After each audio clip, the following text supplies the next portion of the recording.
জ্বালানি তেলের দাম বাড়ানোর পরেও দীর্ঘ লাইন রাজধানীর ফিলিং স্টেশনগুলোতে, এতে ক্ষুব্ধ ক্রেতারা। রাজধানীর মাজার রোডে এসপি ফিলিং স্টেশনে আছেন সহকর্মী তৌফিক হাসান তুহাদ। বিস্তারিত জানতে তার সঙ্গে সরাসরি যুক্ত হচ্ছি। তুহাদ, জ্বালানির তেলের যে লাইন, সে লাইনে এখনো দীর্ঘ হচ্ছে, আসলে কেন দীর্ঘ হচ্ছে, কি আছে আপনার কাছে জানাবেন। তীব্র রোদকে উপেক্ষা করে ঘন্টার পর ঘন্টা অপেক্ষমান রয়েছেন মোটরসাইকেল চালক ও প্রাইভেট কার চালকরা। যে পরিমাণ রোদ, 35 ডিগ্রি সেলসিয়াস উপরের রোদ, সেই রোদকে উপেক্ষা করে এখানে দাঁড়িয়ে আছেন মোটরসাইকেল চালক ও প্রাইভেট কার চালকরা।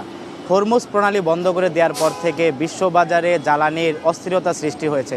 তার প্রভাব ঠিক বাংলাদেশেও পড়েছে এবং 19 তারিখে যে 19 তারিখে সরকারিভাবে যে জ্বালানি তেলের দাম বাড়িয়ে দেওয়া হয়েছে, সে জ্বালানি তেল দাম বাড়ানোর পরে যে মজুদের প্রবণতা এবং প্যানিক বাইং যে কম হওয়ার সম্ভাবনার কথা বলেছে, কিন্তু কোনো ধরনের দীর্ঘ লাইন আমরা অনেক ফিলিং স্টেশনে ঘুরে দেখেছি, কোনো ফিলিং স্টেশনেই আমরা দীর্ঘ লাইন ছাড়া দেখতে পাইনি।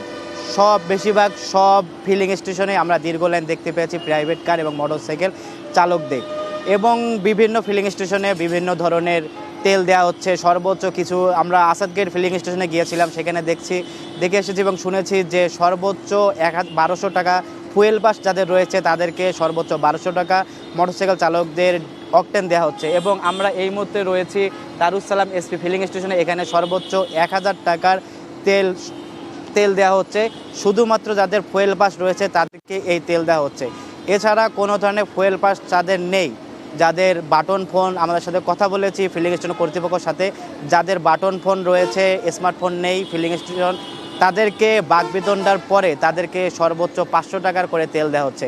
এছাড়া এই পাম্পে প্রাইভেট কারদের দেওয়া হচ্ছে ফুল ট্যাঙ্কি, সর্বোচ্চ তাদের ফুল ট্যাঙ্কি তেল দেওয়া হচ্ছে। তো বিভিন্ন ফিলিং স্টেশনে ঘুরে দেখতে পেয়েছি দীর্ঘ লাইন, সরেজমিনে আমরা দেখতে পেয়েছি দীর্ঘ লাইন অপেক্ষা করে তারা কয়েক ঘন্টা অপেক্ষার পর তাদের যে কাঙ্ক্ষিত তেল তারা মিলছে। এবং প্যানিক বাইক যে তেলের মজুদ দাম বাড়ানোর পরে কোনো ধরনের দীর্ঘ লাইন কমেনি। তো এই ছিল দারুসালাম রোডের এসপি ফিলিং স্টেশন থেকে সব শেষ।